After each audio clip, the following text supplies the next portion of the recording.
What is going on? What is going on? What is going on, party people? It's your boy, Coach D Brown, former big leaguer, former first-round pick with the Kansas City Royals, helping everybody out in this youth baseball space, getting kids maximum exposure in and around the country, and helping kids get into school. Holler at me if you need me.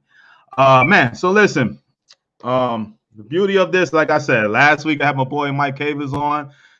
First time I got the chance to talk to him in forever. And then 2 weeks ago, I had my boy, former teammate of mine, Rich Thompson, former teammate of ours over here. Rich Thompson came on here, and um, first time talking with him in about 15 plus years. And so it's only right and fitting that I reached out to my boy the other day, one of the parents that's a follower of ours of mine, and wanted to ask about certain mental skills, and he wanted some help with his kid, and I just felt the best way to do that. I just remember my boy Freddy and here talking about and showing, and I know he was part of that. I know from the major league team and the minor league organization with the Royals, and promoting his book and stuff. So I was like, let me reach out to my boy Freddy and see what's going on. And this is where we are now. So we caught up on the phone last week.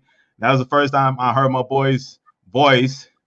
Let me see. My daughter is 13 now, so she was 1 the last time I got a chance to talk to my boy over here. So it's been about 12 plus years since the last time I talked to my boy Freddie, and we caught up last week. So I thought it was only fitting that I bring him on the show, talk about his program, talk about where he's been, his ups and downs himself, and to where he's helping professional athletes all the way down to middle-aged kids here. So without further ado, man, I got my former teammate of mine, former major league ball player, Freddy Sandoval, joining me, man. Freddie, what's good, man?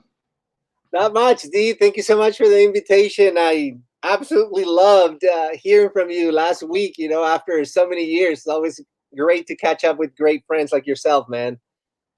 No doubt, man. I appreciate it, man. This is the beauty of what I get to do, man. Is just kind of reconnect with dudes, man, and find out what they got going on, what they're doing with their lives and stuff. So, man, if you could, man, Freddie, let's talk about it from the beginning, man. Tell people where you're from, where you went to school, your professional career, to what you got going on now, man. Originally born in Tijuana, Mexico, man. I always had this dream of playing at the major league level. So I did whatever I needed to do from that standpoint, crossing the border every single day. Eventually, I went to Marian Catholic High School in San Diego. I earned a scholarship to go to the University of San Diego. And 3 years later, 2004, I get drafted in the 8th round to the Anaheim Angels. And that's when my career started, as a professional athlete, a dream come true. Lots of ups and downs, crossing the border every single day, 2+ hours every day. But you know what? It was all worth it. 2004, July, June, that's when I signed. And 4 years later, I had the opportunity to make my major league debut. That's pretty dope, man. And I played with you that year in 08, man. You put on the show over there raking, man, and you put your time in though, man. A lot of people think when 8th round, and a lot of the parents are listening in would love for their kid to be drafted in the 8th round. And even though last year they didn't have not the 5 rounds, but it's going to go back up to 20 rounds this year. But 8th round is still considered, pretty high. Out of University of San Diego, great school. I've learned later. I had Coach Hill on here before. He's been a guest on the show, and so just to make it in the 8th round is an accomplishment, obviously. But talk about the ups and downs of being on that grind. You're a college guy. You spend a lot of time in the minors, and you put up solid numbers, man, only to try to get you a little bit of time, man. Can you talk about a little bit more about the journey of when you say your ups and downs of making it?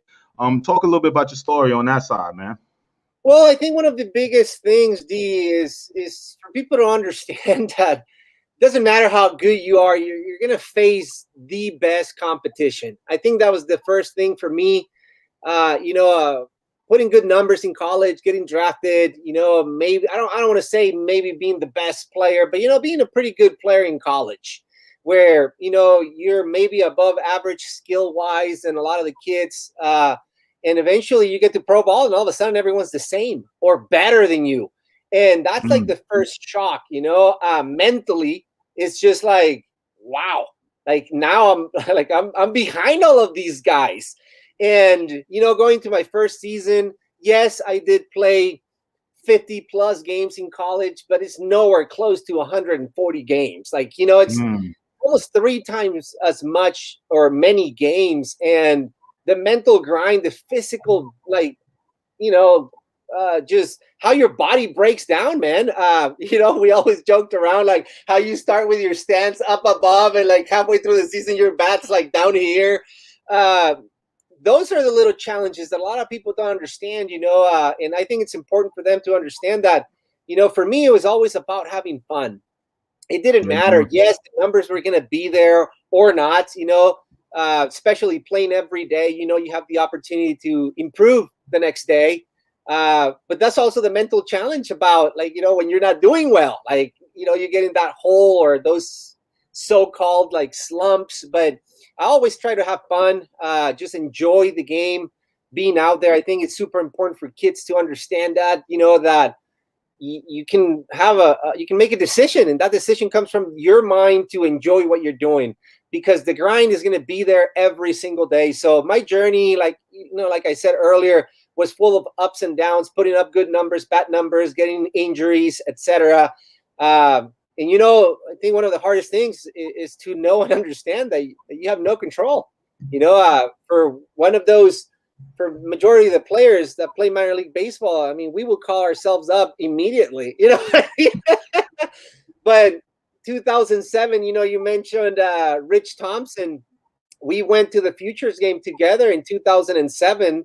Wow. And out of Double-A, and a few months later, he goes to the big leagues, and I don't go to the big leagues. You know, we both had great numbers, and that's what I mean. Like, you have no control. You can put great numbers, but if they don't call you up, like, there's nothing you can do. And finally, in 2008, you know, I'm sure we'll talk about it, but just you know, the story of 2008, I still didn't think I would get called up, but I eventually ended up getting called up. Yeah, I mean, listen, let's talk. I mean, that was a special time for you, man. I love to hear, you know, for the listeners, man, it is a grind. I mean, I know the year before, I didn't know you necessarily, maybe a couple years before, but you were the guy that always hit. You know, just imagine, you know, parents having your kid in the minor leagues grinding, eighth round, Division I, big time school, University of San Diego. He went to great academic school, and some of the alums that went to San Diego. Matter of fact, can you talk about some of the players that went to San Diego University, same college you went to, Freddie, please? Yeah, well, Matt's, you know, great left-handed pitcher. Chris Bryant graduated from there. I didn't play with them, but they came out of the University of San Diego right now. And like you said, right now, University of San Diego with, you know, one of the great coaches in college, Rich Hill, you know, he's been there for over 20 years. You know, they just have an amazing program, you know, that goes beyond baseball. You know, I think it's important for parents, you know, to understand that it's not all about baseball. You know, there's a lot more than that. And great academic school, it's all about morals, values, respect. And that's what you get at a university like that. You know, I hope every university can be like that, you know, that they put more time into, you know, the human growth, because doesn't matter how long your big league career is. If you have the opportunity to make it, there's still more life to live, you know. And I think that's super important. We got Nick Green saying, Freddie, tell Freddie I said what up. Always Soul Lake reunion over there. So what up, Greenie? All right. Oh, Greenie, best ice in baseball, brother. I always said it. I always gave him a hard time for that. I was like, dude, you're right. Eyes. You're a pretty boy, man. Pretty boy, yeah, definitely pretty boy. Yeah, he's coaching with the I probably know the Red Sox organization now. So Greenie's been on the show a year or two ago. Yeah. So yeah, you know, University of San Diego, you know, big time Division I program, get drafted, put up numbers all the way, and battle just to get, you know, to make it on the major league field is such an accomplishment. You keep battling, you keep playing, but Talk about, you know, the grind and finishing up your career to that bridge of, okay, how long did it take? Did you go right into, you know, the coaching aspect or no? Because I know you went back and got all type of degrees. I know you was a smart dude. I mean, I remember education was always huge for you. Because I remember when we played together, you know, two things I remember about you was, like you said, always about fun. I mean, every day you could count on Freddie to be, you know, full of laughter, that goes a long way, man. That's a great attitude to have. Great, that makes you like want to play with a guy like that. And I remember you always reading. I remember you always educating yourself. I remember you used to talk about, you know, P90 and talk about all the fitness stuff and here and there. But you was always into the education. Talk about the importance of education to you and why. Because I don't think you had your degree when we played together. You went back and got everything, if I'm not mistaken, right? Yes. Well, I graduated I left school out of the University of San Diego as a junior. So I had about, 3 semesters left. And it was a priority for me. I've always loved to learn. Up to today, I love learning. And now, yeah, I still do. I'm still learning, man. So in 2009, I went back to school. Well, 2008, actually, right after my major league debut, when I felt like I was at the top, I was like, okay, it's time to go back to school. So I signed up for school that off season, and I went through 2009 as a player, being in the big leagues and all, finishing my degree. I think it was super important for me. Again, understanding that there's more than baseball. Very few players, as D, have the opportunity to make a living out of baseball. But for the most of us, is just a chapter in our life, and so I wanted to have a backup plan. I went, finished my degree, and then after that, I got a little crazy. I pursued a master's degree right after that. So by the time I retired from baseball in 2000, at the end of the season of 2011, I had already finished my master's. I had a master's degree. Wow. And so I walked out of the game. Doors just closed up. You mentioned that I was a pretty good hitter and a career, 300 hitter in the minor leagues. I couldn't get a job, D. Like, you know what I mean? That's how competitive the game had gotten at that time. I was a veteran at 29, 30 years old, man. And you got all these kids, I played with Mike Trout in 2011, and it's like, I'm the oldest guy in the clubhouse, man, at 28 years old. You know what I mean? So it worked out for me. The fact that I had that degree, I have a backup plan. So when I walked out of the game, just the opportunity came up, with the Kansas City Royals, to do something that I wanted to do with a background in psychology and, the mental game or side of sports kind of opening up, because at the time it was still very new. So I was one of the pioneers. I wasn't the very first one, but I was one of the, maybe the few teams that at the time had a mental coach. Wow. I mean, I didn't know all of that myself, and I've damn played with you, man. So we're going to talk about the mental side, but damn, I mean, I know the rigors of playing and focusing on just trying to, make it and stay in the league. You make it to the big leagues. In the off season, you decide like, hey, I reached the pinnacle. I'm still going to compete and try to make a team at the time. But you thought enough to say, listen, this off season, I'm gonna go back to school and work on getting my degree. Not only do you play minor league baseball and work on your degree, you graduate and get your master's. You know what I'm saying? While playing, that's freaking impressive. God, I don't. Parents, I hope you understand. And always was hitting a 300 career hitting hitter, man. That's what I'm saying. That's crazy. For me, I tell people all the time, it actually made me a better player. I mean, you know what it's like, D. You played the game for a long time, and for all the people listening, yes, we say we, eat baseball for breakfast, lunch, and dinner. But when you understand the mind and how it works, we need that break. You know what I mean? So the fact, like you mentioned earlier, I was playing, I was reading, I was doing schoolwork, always had my computer everywhere I went. It allowed me to play the game, leave that clubhouse, and shift my mind from the game onto school. And that would kind of bring peace in a sense, because if I was struggling at the time, like, that's all we would think about, like I'm Fact. not hitting, I Right. don't feel well, it's not going my way, etc. So this was kind of like an escape for me, and it translated into making me feel better. I felt better. It was just like so much more fun, not having to think about baseball all the time. I love what you say that. I mean, so when did you decide that, I know you got the degrees in psychology. Was it while you're getting these masters that you're like, you know what? I know how tough it was for me mentally. I'm going to, I want to get into this side and help players, current players, with the mental side of the game. When did you just decide that this is where your direction was going to go? Was to help guys mentally deal with the game? Not that I know, D, but it was September 8, 2008. I know the exact date, man. Really?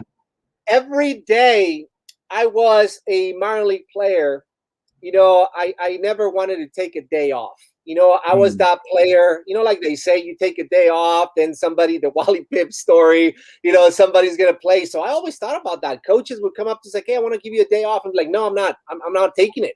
I was always afraid of that next guy, going 4 for 4 or, making a name for himself. So, I never took days off. September 8th is the day, well, actually September 6th, it's the day that the season ended in AAA after the playoffs. And I get called up to the office. I'm told that I'm, first of all, that I was minor league player of the year that year. And then that I was getting called up to the big leagues.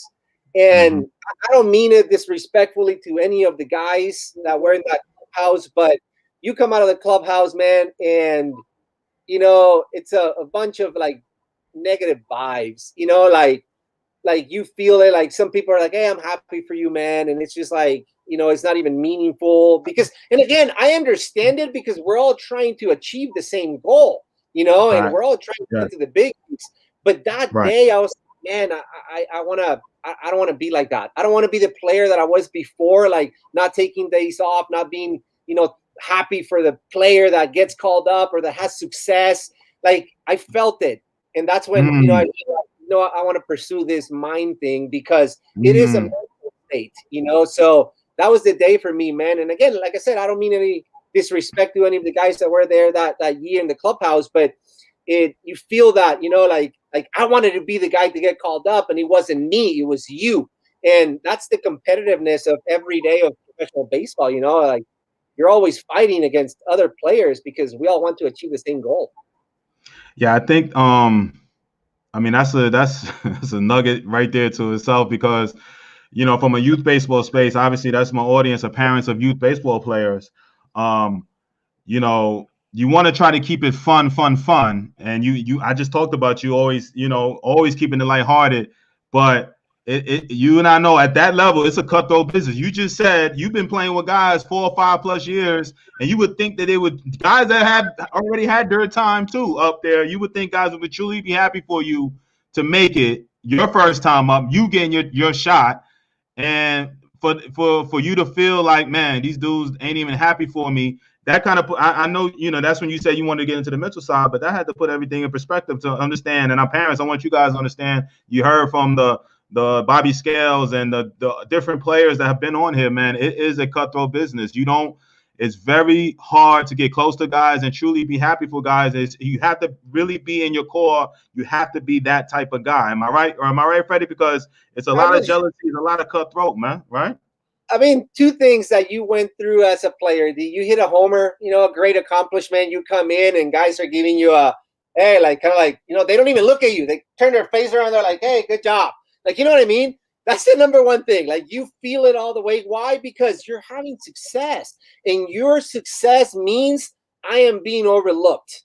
That's the number one thing, So if you have success, then I don't have a shot of getting called to the big leagues. So, that's important for parents to understand. Like, yes, I always talk about having fun, but like you said, and it's a complete business where it's all about you and your own success. That's why now that I work with the mind and players and athletes, it's, worry about yourself. Yes, don't be selfish, don't be egocentric, but control what you can control. The controllables, get better, practice, work hard, show up on time, like all the things that we already know about.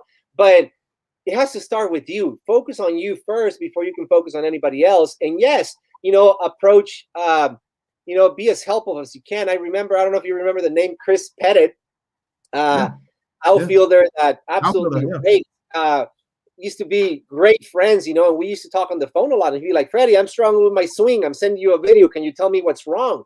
And that's the next thing, because I was always truthful, man. Like, this is what I see. This is what you can get better at.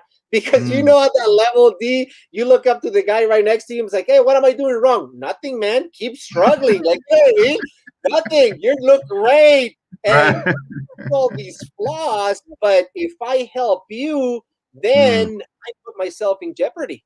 Fact. So a lot of guys just keep quiet. And yes, I think, kids and parents that are listening, like, cherish the friends that you have right now, because at the professional level, I played 10 years of pro ball and I probably know thousands of guys, but my friends, I can count them with one hand, That's so true. I think it's important, because like you said, it's hard to find those true friends in the minor leagues. Is it a hard truth? Yes, but it is true, What I'm seeing now, I mean, the way it goes down, and and I want to talk about how, the story, how'd you get with the Royals, who you worked with, and where you are now. But I just think what you're saying is so many, because, I don't know how familiar I know you work with young ball players, and we're going to talk about that. But just even on a youth baseball space, the same stuff is going on. You know what I'm saying? It ain't on a height where it's personally your career. But it could be parents, you know what I'm saying? Like parents against parent about when it comes to players, you know what I'm saying? Playing against each other and one outshining, and, the one parent feeling some type of way about so-and-so getting so much love, or that one kid getting the offer first, you know what I'm saying? And he wasn't that good and all of that. So it's happening on a youth level. Do you think it's preparing those parents, especially those kids, because the kids are just playing sometimes? Do you think it's preparing that kid to see the reality of, hey, you can do everything you can. Sometimes, like you said, you can control your, what you're doing, but sometimes you can't control the outcome of what happens, right? Do you think it's preparing them, or do you think that it's some form of hate in their heart that No, I get it, man. I always tell parents, and I'm a straight shooter, and I tell parents, like, let your kids play. Like, I told coaches this, I tell them all the time, it's like, hey, don't forget that you played. You know what I mean? And I tell parents, like, don't forget that you were a kid as well. Yes, controlling the controllables, it is a lot easier said than done. But I always focus on three things only. Have fun, number one. Be positive, and give your ultimate best. Like, I'm not kidding. Those three things do not require absolutely any talent at all. Anyone can do them. And, even though they might be hard to do, you can still do them. It's a decision that you make in your mind. Like, you know what? I'm just going to go out there. I'm going to have fun. I'm going to be positive. I'm going to give it my best. And that same advice, it almost goes to the parents as well. I jokingly tell people all the time, like, my kids used to play baseball, but it's a great example. I played at the big league level. My kids don't even like baseball, like, you know what I mean? And wow. I never pushed them into it. Like, I want them to have their life and to accomplish their dreams, not to follow mine or what I want. And as a parent, I think it's hard, to understand at times, because I love baseball. I want my kid to play baseball, and I'm going to push him through baseball. No, like, I tell my kids, just play what you want to play, do what you want to do. And they're outdoor kids. They're all into the skiing and hunting and the mountains and rivers and lakes. That's great. I love it. I support them on that, but I think it's important. Like, yes, you can have fun, be positive, and give your best. That's about the best advice that I could give any parent. Wow. All right. We have I'm trying to figure out who that was, but let me see. We said I can't see who it is, but that's the reason that I train my son. Don't act selfish, but in your mind, be selfish and make sure you perform first in baseball or football, and everything else will follow. I agree with that comment. Like I said, it's not about being selfish, about being egocentric, but think about it like this. I can't, if I'm not okay with me, with how I'm performing, with what I'm doing, my work ethic, all that, then how can I go out there and tell people to do that? Like, you know what I mean? So it starts with me, change, transformation. It starts with me. I want to make sure I'm okay. Years ago, I got divorced, and I heard from a therapist, because I'm a mental guy, and I work with people. I have mentors. I have worked with therapists. Like, I'm not afraid to seek help. You know what I mean? In my younger years, yes, I was that guy that I don't need help from anybody. I can do everything. I'm Superman. No, I'm not. So I think it's important for people to understand that, you know what, worry about you first. Take care of your own. Make sure you have internal peace, that you can go to bed at night and be like, you know what, I did everything I could today to be the best player, to be the best worker at whatever it is. Man, that's huge what you said, man, because that stigma, of us ball players, you know what I'm saying? Like you said, you younger than me. So I remember before we even played together that, teams, even the Royals started bringing in team psychologists and stuff like that. I never went to them, unless they forced me to, because I didn't want it to be seen as weak. I didn't want them to go back, and I think it would hurt my career. They would go back and start talking to the front office like, yo, I met with D, and D's going through this and that, and I felt like they would use it against me. You know what I'm saying? So hell yeah, everything's fine. I'm in a 1-for-30 slump in the big leagues over there, worried to death that tomorrow I'm going to get sent down. And oh yeah, I'm cool. Yeah. Just put on this front, man. But talk about that stigma of mental health, of not being strong to show. I'm glad you said you are a licensed, what I'm saying, degreed up mental coach. I know I don't know if you're psychiatrist or I don't know all that. Yeah, but I'm pretty sure that you are. But you also seek help yourself. You know what I'm saying? You sought help yourself. Talk about that from a ball player standpoint, and even from a youngster, because I even know my daughter plays tennis, and some of her parents I talk to and friends, whatever, they seek out 13, 14, 15-year-old girls, seek out, team, a sports psychologist to get into the mental side. So talk about the importance of that. Well, back in 2014, when it was still very new, and I can go back to 2005, 6, the Angels had he was a psychologist, but he didn't work as a team psychologist. And, I blew him up. You know what I mean? He's a great friend, but when he talked to sports psychologists, like, no, like, I don't want to do that. Like, it's not my thing.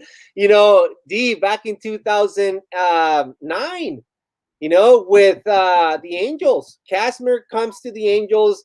Ken Revisa, one of the greatest mental coaches ever, comes to the Angels, and he asked me, hey, Freddie, can we have a talk? And straight up, I looked at him, I was like, Ken, I don't believe in this stuff, man. I'm okay. I can, internally, I'm like, I can hit. I don't need any help.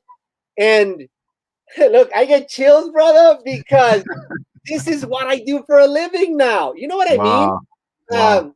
I blew up one of the greatest mental coaches ever. And before he passed away, I actually had the opportunity to apologize to him and actually, get some feedback from him, learn some stuff. But like you said, 2014, 12-ish, when I came to the Royals, it was still very, very new. Like you said, people, I never approached anyone like, D, let's talk. No, because I remembered what I did to Ken Revisa. I'm like, I'm not going to do the same thing. So, it was players were hesitant. Coaches were hesitant. It was something very new. Players would walk up. You didn't work with the coaches? Yeah, they would walk by me, dude, and just be like, hey, I'll talk to you later. Like, but they would never stop, because what if, like you said, that stigma, what if somebody sees me talking to the mental guy? They're going to think there's something wrong with me. And that's why, this month, May being Mental Awareness Month, Mental Health Awareness Month, I talk to people all the time and tell them openly, like, I personally have worked with a lot of people because I don't know it all, because I have struggles, because my mind gets weak from time to time. And you know what? It's okay. We're human beings, man, So I want to encourage all parents and kids, seek as much help as you can. It's only going to make you a better person, which is ultimately the goal. And it's funny. That's why we're even talking today. And shout out to he knows who he is. I'm not going to call him out, but he's a follower of the show. His kid just committed and signed to play junior college. And he reached out to me last week and was just like, "Yo, D, man, do you know a mental coach for my son?" And I was like, yeah, he got me thinking of a few guys. And that's when I was thinking, I was like, yeah, there's a couple. And I was like, wow, what's going on? He said, you know what? I just want him to be totally prepared. He's going through a little slump right now. And I just feel like, you talking to him, and also, a mental guy strictly for that would like prepare my son going into the next level, which I thought was like totally dope. I was like, I think that's great that you're seeking that. He's like, yeah, he doesn't listen to me. I'm dad. You know what I'm saying? He doesn't listen to me no more. And I think it'll be, yeah. I'm thinking it would just be great to hear from, somebody. Do you know anybody that you could recommend? And that's why we're on the phone, right? I mean, on the call, on the show right now, because he made me think of some guys, and I was just like, yo, let me think of my boy Freddie. I know he does this. So kudos to my guy out there, just based off of what you said. So, how you work with major leaguers and minor league guys and coaches and all of that, and colleges now. If you could kind of talk about who you work with, and then we kind of bridge it back to the youngsters over there. But talk about some of the guys you worked with, or teams and organizations that you're working with now. And what are you doing now? Right now, well, confidentially, I'm not allowed to basically say who I work with, and some of the guys that I have, their permission. I work with guys like Adrian Gonzalez, Jaime Garcia, very famous guys, and people always, like kind of like you were talking about, like it's not necessarily that there's a problem. It's simply that I want to get better. It's super important to understand. People often ask me, it's like, what do you talk about with Adrian Gonzalez? 16 years in the big leagues, huge contracts. What can he possibly need? You're like, what? You know what? He's a human being. He's got struggles like you and I do. He's got stress. He's got tension. And ultimately, there wasn't anything wrong with him. He just wanted to improve, wanted to get better at something. And I think that's what most of us human beings kind of like fail. Like, we wait for failure for us to want to get better, instead of like, you know what, let me continue to get better every single day, regardless of the circumstances. And just because I want to get better and I want to improve, how much you improve, honestly, it doesn't matter. I talk about the 1%. I wrote about it in the book. Just get better 1%. If you can go to bed tonight and say, I am 1% better than I was yesterday, it's a huge, huge success. And this message is for like parents. Just remember that you have to crawl before you walk. Like, you know what I mean? We want success or change to happen like this overnight. And I talk about this, and I don't want to make mention, but you look at a video online and there's a 5-second commercial, and we're like anxious. It's like, oh, hurry up, it's taking forever. Like, that's what's happening to our development as well. We wanted to happen like this. We want to get on a diet and want to lose 15 pounds, and you want it to be in 5 days. Like, you know what I mean? Things take time. We talked about it in pro ball all the time. Trust the process. Well, it's a lot harder than, said than done, but it can be done. And I just want to encourage everyone to understand that things take time, and it's totally okay. That's why I said, going back to enjoy what you're doing, have fun, and give your best, you're going to be in a pretty good place. And I love it, man. Randall Arm says, Freddie's a good friend of mine. Please tell him hello for me. All right. Absolutely. Hello to everyone. All right. Kevin and Amber says, what's up, Amber? As a parent, what is the best way for me to prepare my sons mentally for the politics that go on with ball, but keep it real with him so he stays humble and focused? These kids in high school have to deal with a lot of this, and it can be defeating to their confidence. We talked about it a little bit earlier, D. I think it's super important to focus on yourself. I always tell, be truthful. Be truthful always to your kids about the situation. The best way to, understand what's going on politics-wise is just tell them exactly what it is. Like, this is what's going on. You keep working hard. Good luck. Luck. What is luck? I don't know if you guys have heard it, but luck is the intersection between hard work and opportunity. If I work hard every single day, an opportunity is going to show up. And I don't mean this in a bad way, D, but you're a first rounder, brother. You probably got a little more opportunity than most people. Right. Other kids, they may only get one opportunity. And right. You know what? That's life. You know what I mean? You were blessed with that ability to play the game. You put yourself in a situation to get that opportunity more often, which is good. People may see it like, oh man, he's a first. No, you worked for it. You know what I mean? Right. You put yourself there. So how did you put yourself there? With hard work. The opportunity showed up, and that's what we call luck. Good luck, or no, it's hard work and it's opportunity. So to the person that asked the question, just be truthful. Have him work as hard as he can, because there's always someone watching. We talk about it in pro ball, right? The famous Derek Jeter story, where Don Mattingly was like, hey, don't walk on the field. It's like, hey, there's nobody here. It's like, yeah, there's always someone watching.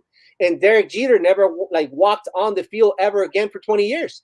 Just one time he heard it, he learned it, he applied it into his career, and we all know the type of player Derek Jeter is or was.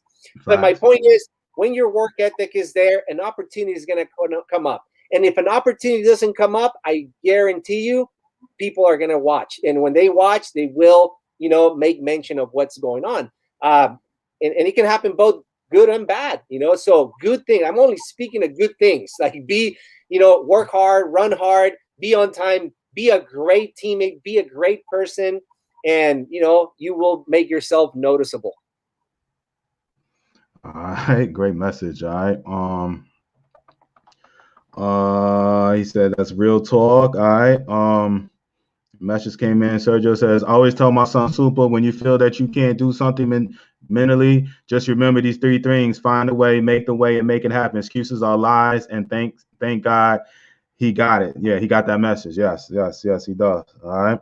And I told him, I said, excuses, I'm like, I tell my daughter all the time, a lot of excuses, 9 times out of 10 are truthful. Like they are legitimate. I was like, and so what are you going to do about it? You know what I'm saying? Like, nobody cares about excuses. You know what I'm saying? I talked about that on the book, D. Super important message, as athletes, more than anything, we talk about, how we think. And most of us athletes, baseball players, parents, we always ask ourselves the wrong question. Why? Why is my son not playing? Why is the coach, not putting him in? Why is he treating him like this? Why am I not playing well? Why am I struggling? Why? And 90+% of the times that we ask ourselves the question why, we're going to get a negative answer. But think about, like you said right now, I always tell people, it's like, okay, yes, great. What are you going to do about it? The coach doesn't like me. What are you going to do about it so that he likes you? You know what I mean? Because bottom line is, I can always do something about it. And it's a decision that I make. If my selfishness, my attitude says like, well, I'm not going to talk to him because he doesn't like me, then you're losing. Versus, you know what? I am going to do what I have to do so that he likes me. I'm not playing well. Okay, why? Well, I don't know. I can't see the ball, et cetera, et cetera, et cetera. Well, what can I do?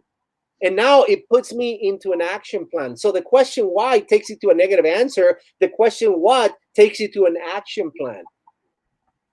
Man, speaking of this book, man, talk about it, man. I know, you spend a lot of time writing this, man, with your experiences and the people that you work with. So talk about the book, man. Well, Mentally Strong, 7 Steps to Becoming the Best Version of Yourself. What is the book about? It's about decisions, D. It's about awareness. It's about communication. It's about relaxation, responsibility, goals, attitude, stress. Those are the 7 steps. But it's about decisions, because we all get to make decisions every single day.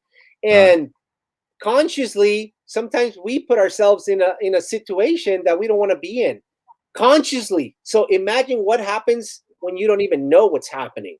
So the book focuses on the 7 things that, in my opinion, as a mental coach, over the last 10 years, I've had the opportunity to work with over 700 individuals. And these are the steps that have taken them to some type of success. And again, what is success? I'm talking about 1%. You know what I mean?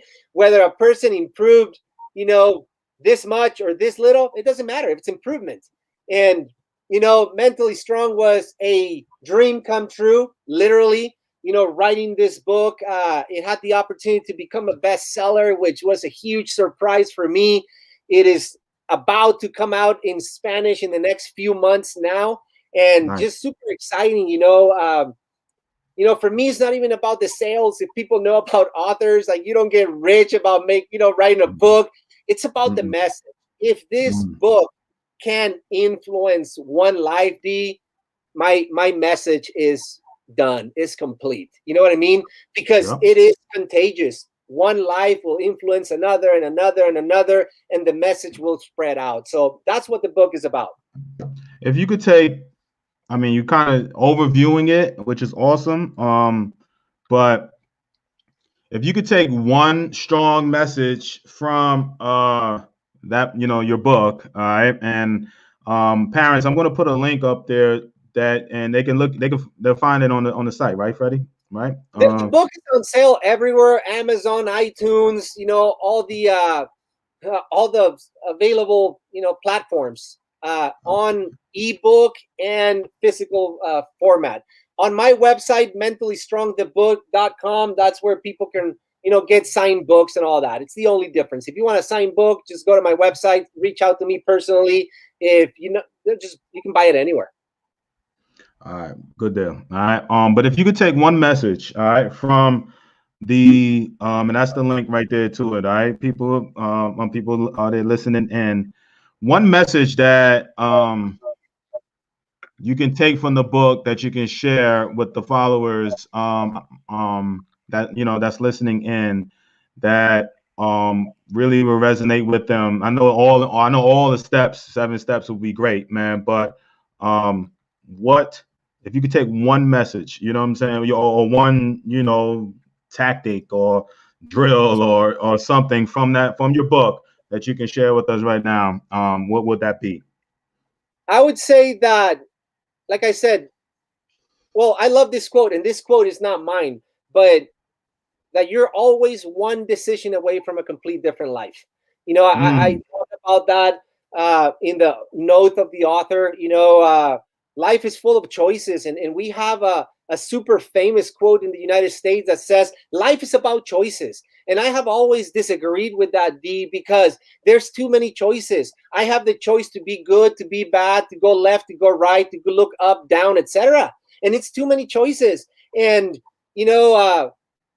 it's about decisions. For every choice, you actually make a decision. And this shirt that I'm wearing right now, it started off as a choice, because when I opened up my closet, there were so many shirts. So I had to make a decision. And life is sort of like the same way. You make decisions every single day. Science actually says that we make about 35,000 decisions a day. We don't even look at them as decisions, but those decisions, do I get up or not? Do I do this or not? Do I do that or not? Blah, blah, blah. Opening up a door, we don't see it as a decision, but you actually have to raise your arm, open the handle. You know what I mean? It's a decision that you make. So if you can make better decisions in your life will be in a better place. And I know it sounds cliche, but it is true. We talked about it earlier, right? The book is pretty straightforward, D. It might not be perfect grammatically, you know what I mean? But I wanted to make sure that the reader felt like he was talking to me. It's very personal, and it's not a motivational book. I am not a motivational type of person. I am a person that is transparent and that is going to tell you the truth. And that will more than likely motivate you. But the goal of the book was for you to read it and be like, wow, like I'm going about it wrong. You know what I mean? Because that's what it took for me. I know that's what it took for me was, to feel like I was at the bottom. And when I was there, I had a friend, Adrian Gonzalez, that called me out on it. Basically, it's like, what are you doing with your life, man? And boom, it was like a wake-up call. You know what I mean? What's up with Adrian and Edgar, man? How those guys doing, man? They're doing great. Edgar is like the lead guy in Mexican government when it comes to youth baseball and all that. And Okay. Adrian is playing. He's going to be playing in summer ball in Mexico, man. He's still playing. Yeah, he hasn't played, I think, in a year and a half, but he prepared himself and he's making a comeback in the Mexican League. So, and apparently he's doing super well. I mean, Best swing ever. Getting hit. Best swing ever, man. Best swing ever, man. Top 3 swingers of all time for me in my book. You know what I'm saying? Smooth, man. Smooth swing, big bat, hand-eye coordinations. Like, man, it can't get any better than that. Good dude, man. If you guys don't know, man, Adrian Gonzalez, long time big leaguer with the Dodgers, Padres, Boston, right? Boston, yeah. So Marlins. I think he first came up with the Marlins. Yeah, he came out. Yeah, he got drafted. Yeah, I remember him way back then coming up. Yep. Texas. And yep. So yeah, Texas too. Yep. But that's what he put up. That's what he made us. Made himself a player there. But anyway, listen. I just want to kind of comment on the author for the people that's listening in. I'm gonna put the link back up. When I bring people on the show, I kind of obviously they're going to be personal friends of mine or acquaintances that I feel like can help, you parents and my listeners, man. But I haven't talked to my boy in a very long time. But when I tell you, one of the coolest teammates, I mentally went through a tough year that year. I played with Freddie. I suffered. Went through a little nagging one of those years. Went through nagging injuries and just did not have. And we had a crazy good team. But when I tell you one of the like I said it before, but one of the bright spots, of that team was Freddie. And when I tell you that team was full of so-called studs and stars and guys that went on to play, Kendrys Morales and who else have played along? Sean Rodriguez, you know what I'm saying? Guys that end up playing 10 plus years. We had a team, man. I was the old guy at the group at that time, but Freddie was, I think everybody gravitated around Freddie. You know what I'm saying? Freddie had that mentality of just a good spirit. So when he's talking on the mental side, ups and downs here and there. But when he has that that spirit of giving, having fun, keeping things light, and obviously everybody behind the scenes go through the ups and downs. But I'm learning now, some things here now. But the core, to his core, that's why I bring him on here, and that's why I big up and I co-sign on somebody that I know that you parents can learn from. You know what I'm saying? So that's why I bring them on here. And shout out to my parent that reached out to me last week about getting a mental coach, which made me get in touch with Freddie. You know what I'm saying? So shout out to him too. But anyway, Freddie, when do you think is the time? Because I know you work with all ages and all guys, from the Adrian Gonzalez's all the way down to youngsters. When do you think is the right time to seek somebody like you? You know what I'm saying? Because sometimes parents feel like he's just going through something right now, or you know what I'm saying? Like, when do you think is the right time? With the right person, the right coach, the right mental coach, I would say anywhere from like 8-9 years moving forward. That's when a lot of our struggles actually start. And I can go back to when I was in Little League, all the expectations, being a good player in Little League, all that thing. You go through a lot of pressure, and, I would say it starts pretty early. It has a lot to do with the maturity of the kid. like at those ages, for example, I personally always have mom or dad involved in the conversation. So it's not just like the kid and me. No, it's like, let's all learn, you know, because a lot of these things start with us as the anchors of the family. So, you know, kids learn from us. So it's good for us to learn as well. And if we can change little things, approach things differently from a mental standpoint, then you work together as a family and it becomes the new norm in a sense. So, you know, when it comes like that to ages, I would say that's about, you know, a correct age. But again, working with both parents or mom and dad and the kid, and everyone's learning together. Good deal, man. 8, 9 years old. So parents, you know, it's never too early. All right. To again, it's not somebody that you're sitting down and blobbing out the world. It's actually like you have a hitting coach, just like you have a pitching coach, a private instructor over there helping you. You know what I mean? On the field coach. All right. This is actually a you know, if it you know, if you can do it resources wise, this is actually should be part of your, you know, your team. You know what I'm saying? As you're coming up, the way everything is right now, right? You got the private hitting instructor, the pitching instructor, you got your team that you play with, your high school guy. If it would not hurt, it would not hurt to have somebody like Freddie, the mental side coach in your book, you know, on your side. You know what I'm saying? I promise you, it will only help you. All right. It will only help your kid, I should say, and obviously will ultimately help you as a family. I'm not just here big enough. I'm just saying from just like Freddie's talking personally, I'm talking personally. You know what I'm saying? Of man, if I would just understand some of this mental, you know, side of this game, because it's never, you know, the physical stuff takes care of itself. But you and I both know, Freddie, and it's been well known now. But back in those days, you know, not so much. But this is way more important. And I could bring my daughter over right now, and I tell her all the time. I said, listen, the physical's there. All right. I said the difference between you making it not is right here. All right. That's it. How true is that, Freddie?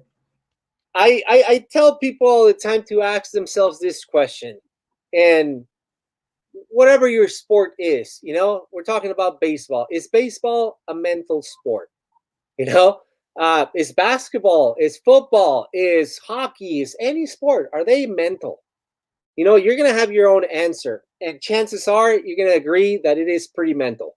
You know, in baseball, I've heard anywhere from 50 to like 100%. And I tell people, well, it really can't be 100, but maybe 99, right? You still need that physical ability. But Right. that's not even the real question, you know, because I ask people all the time, it's like, hey, is life mental? How about just life in general, D? The ups Right. and downs, the stress, the Right. putting money on the table, the, you know, Yes. work, etc. Right. So Right. it requires some type of mental capacity, but that's not even the question. And then after they respond that, I ask them like, so what are you doing about it? You know, because when I got to the Kansas City Royals talking to Dayton Moore, this was the question. You know, how important is the mental side of baseball? 95%, 97, 99%, Freddie. And I was like, and what are the Royals doing about it? And the answer is usually nothing, because Right. we spend most of our time doing the physical part, you know? And if we can just slow down a little bit and emphasize the mentality, that's how important it is. You know, it's not just for baseball, it's for everything. It's for life in Everything. general. Facts. Facts, brother. Listen, so if anybody wants to not only get the book, but maybe, they want to seek, what I'm saying, your services or reach out to you and just maybe a phone consultation or something. Can they go through the mentallystrongbook.com or how can They they can go reach through you? there. They can go through there. The other website is thechoicetobelieve.com. Which, you know, it's a lot of my history, what I do, who I've worked with, etc. But every consultation is free. You know, I want to encourage you. You mentioned it earlier. You know, you have to look at things like this. And again, I'm not advertising myself, but you know, I do the same thing. Like I'm a mental coach, and I lived in Arizona for 10 years, where just about every house has a pool, and I had to hire a person to teach my kids how to swim because they didn't want to hear from me. I am their dad, not their coach. So if you approach it as an investment, it is going to be an investment for your kids, Mm, Because I do the same thing. I pay for, you know what, when they were playing baseball, I was hiring a guy to give him baseball lessons, man. I'm a big leaguer. I was hired because you know what? I am their dad, man. I'm not their coach. You know what I mean? So I paid lessons for them to play baseball. They didn't like it, but you know, it's what I'm saying is it's an investment and we don't know it all. And sometimes the best thing for our kids is to go through someone else. I love it. I get that. I'm like, they were like, why you don't do nothing with your daughter? One, tennis is not my sport, and two is like, I'm pay somebody who's done it year upon year. I could talk a little bit about that. That's my job, is to kind of get in here as much as I can. But the mechanics and all of that type of stuff, that's not what I do. You know what I'm saying? That's I'm lead the professionals up to that. But that's mighty big of you to, be that guy, because there's a lot of guys, and you're not the only one. I talk to the CC Sabathios, guys like that have done the same thing. They're like, yo, my son is cool, but I'm like, I'm his dad. I just want to be his dad. I'm gonna go hire the coaches and all of that, and that's, because I know my relationship with my daughter would have changed if I coached her. You know what I'm saying? And that's not what I know I get crazy. I don't have no sons out here, so she will feel my wrath, and I just say, nah, I just kind of fall back. But listen, man, I'm gonna put that back up here. So if you want to reach out to Freddie, you saw the book, and this is also the site that you can sign up for a phone consultation, or maybe reach out. It could be, you can maybe just holler at him and see. He may say you may not need him. You know what I'm saying? But it wouldn't hurt. So I'm a big advocate on this, man, because truth be told, man, it's getting out now, which is great, man. But when I played, I went through my own mental struggles, man. That game is it's a lot of lonely nights on the road, a lot of failures, a lot of disappointments that mom and dad, your agent, your wife, your girlfriend, they don't understand, man. Sometimes you really need to talk to somebody else outside of your circle that can help you. And it's not a, that's what I've learned now. And I just told you earlier that I was ashamed, or not even, scared and worried about who I would open my mouth to about, hey, I'm struggling with this type of thing. Because back then it was like you're mentally weak. You can't hack it. You know what I'm saying? Right? I did too. The mental coach struggled with that as well. Truth be told, man, like you said, I didn't want to be a part of that stereotype. There's something wrong with Freddie, but now it is more open. I mean, there's guys like LeBron, all these guys, the football players, I spend X amount of money, and there are people that invest over $1 million in their life and their bodies, a year. So it is important, and we shouldn't be ashamed. If anything, it just makes us human. That's all we are, Right. And as humans, we can actually go through everything. So, seek help. All right, you heard it here first. So, Freddie, you're gonna take us out on a message over there. Give me a minute. So, parents, with the showcases, the Little Rock, I'm gonna have June 2nd. I'm gonna make it up from April 24th. The Florida, all right, right now it's real iffy. I'm gonna pull that off on Florida for May 22nd. Okay. We're working on New Jersey next month, and Charlotte and Indianapolis for July. Right now all the travel balls and all of that, trying to fit in with the college coaches and all of that is tough to schedule these out and have it follow through, especially like the state of Florida. So follow me on it. I'll speak on the showcases, and we go from there. I also will be having some training, especially it's going to be catered to the sixth graders to ninth to 10th graders. All right. When it talks about basically going into the recruiting process or understanding different trainings, going into, I don't do the mental side too much, but I do talk about travel ball organizations, things you kind of need to do going into the high school, all right, your steps, and then once you're in high school, what steps to take to make sure you get an opportunity to potentially play a Division I school like University of San Diego, like my boy Freddie did, and play professionally. So those trainings are coming out and probably in the next, within the next week. Okay. And I'm announcing on here when it's kind of finalized. I'm finishing up those trainings as we speak. Okay. So camps over in Atlanta. Also, June 15th, you're in Atlanta, Georgia area, June 15th, June I'm sorry, June 14th. All right, we're starting camps. Okay, and I'll have that link up too. All right, so a lot of stuff coming up. We'll have it all up there. I just want to put my little daily announcements on here as we go. I will be on not tomorrow. I'm trying to get Lincoln University coach on, but I haven't confirmed him. But Thursday I will be on. Okay, back on with another hot topic. Try to bring on some dope guests like my boy Freddy here. So anyway, Freddy, man, thank you, brother, for coming on. If you could take us out with a great message, if all my guests always take us out on a great message, I would greatly appreciate it, brother. Take us out on a great message. The message is this: we live life and we go through life with the famous quote, "We live and we learn." You know, we put ourselves through failure, through pain, through heartache, through disappointments. What if you could learn to live better? If we swap those words, instead of, you live and you learn to live every single day. For me, and that's what I mean, like, go out, do your learning, improve every single day, and become the best version of yourself every single day. That's my message to everyone who's listening. And, go about life having fun, being positive, and giving your best.